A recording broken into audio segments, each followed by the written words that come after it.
Yo, we had to do Mars and Capricorn, what this means and what this denotes, right? Make sure y'all tune in, you know what I mean? Make sure y'all subscribe, like, comment. You know what I mean? If you do like the content, I would appreciate it. I want to give thanks though for you guys tuning in, you know what I mean? Y'all didn't have to do that, so I appreciate y'all.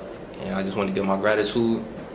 So, let's talk about when we have Mars coming to the sign of Capricorn. Okay, Mars we know is a warrior energy, right? Mars is the god of war in Roman mythology. Capricorn is kind of like a boss type of energy, basically, right? Now when the planet of Mars comes into the sign or constellation of Capricorn, this would be basically when the sign is in what's known as exaltation, right? So, now what does exaltation mean, right? Exaltation is when a planet is in a sign that it's not home to or domicile, which would be like it's comfortable there, but it's in another sign that's not the home placement that actually works very well. This is very auspicious, right? When you have Mars coming through Capricorn, or it could be like Mars coming through the 10th house, right? These are very auspicious placements, right? This is a type of energy. And also Mars in the 10th house, since 10th house corresponds to Capricorn, of someone who's a workaholic, basically. Someone who's very ambitious, a go-getter, you know what I mean? Someone who wants to status, you know what I mean? Wants to direct the energy in that way. But the Mars sign, right? Because I'm getting ahead of myself. Mars in your chart is going to show how you act, basically. You want to always compare multiple areas in the chart to see different sides to ourselves or our personality. And the reason why you want to compare, basically, your Mars sign coming through Capricorn for you guys with where the Ascendant is at. And the Ascendant is the first house cusp. You want to look at any planets that are in the first house and also the sign that's on the cusp, as this will also tell us how you act. The reason I say it's how you act is because the first house, they consider it the mask that we wear when people first meet us, energy we give off, and we think of a mask, we're acting basically. Keyword and acting is act, right? So compare these two sides, compare your Ascendant, what's going on there, as well as Mars and Capricorn and what this means in terms of your actions. Mars will also show us your desires, right? And how you direct your energy, basically, and the way you do it. Anger and aggression is going to tell us about that. It can show for sexual expression. Also compare this with your 8th house. 8th house corresponds with Scorpio. Scorpio is the sign of sex, so this is why you need to do that. Any planets that are in the 8th house, and also the sign that's on the cusp, will tell us more about your sexual nature, how you are in intimacy and in the bed. It's also going to show us in a woman's chart the ideal boyfriend archetype, right? And since it's the god of war, it's going to show we have conflict by house and sign. So let's get back to how you act, right? Mars and Capricorn. First off, when we think of Capricorn, it's ruled by Saturn. Saturn is an elder type of energy. It's a planet that's about work, responsibility, obligation. So this is a theme of Capricorn, basically being very responsible, reliable.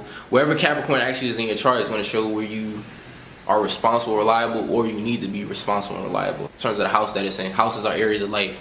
So you guys, you act like the boss. Capricorn is a boss type of energy, very methodical, very practical, very ambitious, hardworking. Again, I told you very much about duty, responsibility, obligation. You act very mature, right? Now, in terms of your desires, this is similar to the 10th house. It's showing that you desire, again, status, recognition. You could desire to improve your reputation, basically, in the world. This is a workaholic energy, which I've stated. I told you guys, which you'll also see with people who have Mars in the 10th house. Anger and aggression, right? So how do you guys deal with anger and aggression, right? You guys are basically the type that's more controlled, right? You the type that's gonna control your energy and channel that anger and aggression into your work, right? Towards your career, towards your status, towards bossing up on niggas, basically.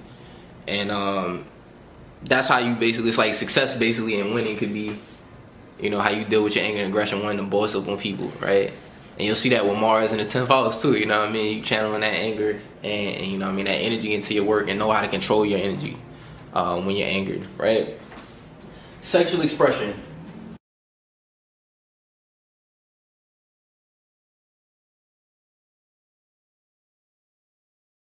It could be more of a routine thing, basically, with Saturn. With Mars coming through Capricorn in terms of sexuality or rigidness, you know what I mean? But I'm sure you guys have a routine, keep things going, you know what I mean? Ideal boyfriend archetype in a woman's chart. Again, you need a guy who's same thing, responsible. You may find that you actually drawn to people who are providers, basically people who are even mature. Saturn and Capricorn's energy, that's about maturity. Bosses, you know what I mean? You could be drawn to that. Very ambitious and go-getter type of energies, type of people, basically. Hardworking. Okay, so what I've been telling people, I'm gonna leave a link in the video, basically, either in one of these two corners, basically, right? I'll leave a link in the video and also in the description below where I'm giving keywords to the signs, basically, for the zodiac signs. The reason why I'm bringing this up is because look into the house that Mars is in, right? That's gonna correspond with a certain zodiac sign, right? And then from there, that's gonna give you more keywords that I made from that video a while back. That's gonna correspond with the ideal boyfriend archetype. Aspects can change things too, but this is just we want to keep it simple, basically. So if your Mars is in the first house, this is an Aries house, so he'll have Aries qualities. You can look up keywords for that. If it's in the second house, this is Taurus. Third house is Gemini. Fourth is Cancer. Fifth is Leo. Sixth would be Virgo. Seventh would be Libra. This is Libra house. Eighth would be Scorpio. Ninth is Sag. 10th is Capricorn. Double down that Capricorn energy. You definitely would need somebody, if you have that placement, somebody who's about their career. I don't care what nobody's saying, that's what you would need. 11th would be Aquarius, and 12th is Pisces. So again, I'm gonna link the videos. Go watch those videos for keywords to understand more for the women, qualities basically that you would need. You know what I mean, the ideal boyfriend archetype. Now Jupiter is the husband though, you know what I mean, but this could be the physical traits and energies that you're drawn to in a man, just with Mars energy. Now, where you have conflict, right? Capricorn is a sign that represents authority figures. It rules over the government, right? It rules over, again, career, work, things of that nature, right? Virgo could correspond with work too, but this is kind of like elderly figures, right? So being that, what I want you guys to do, you have to make sure that you're using your Martian energy to go towards using that very ambitious type of energy to go towards becoming a boss, basically.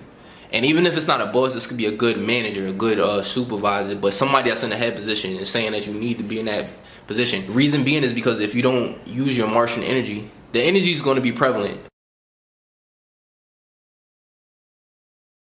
You can either have conflict, because you'll find that authority figures, which Capricorn rules over, they'll be bringing that conflict towards you. You can have issues there. Or you may find that you're going to have to use that energy if you don't assert your will to rise to the top. Because Capricorn is the highest earth sign. If you don't use that energy, again, you'll find that authority figures, elders, people that are over you, they're going to cause conflict for you. So it's saying that you need to basically rise to the occasion, boss up, basically. You know what I mean? And be kind of like in the top of your field, whatever that may be. Because if not, you know what I mean, people will bring that energy towards you, right? You may find that you have to move more independently, again, too, in your career status. So you're going to have to fight in this area for your work and basically to rise. It's not going to come easy when you have displacement. You have to take on a lot of shit, but, you know, you have the stamina for it when you have displacement. So that's the last thing I want to say. I hope this video was enlightening for you guys. Take it easy, and y'all stay tuned. I appreciate y'all. We got more videos coming soon. All right, y'all. Peace.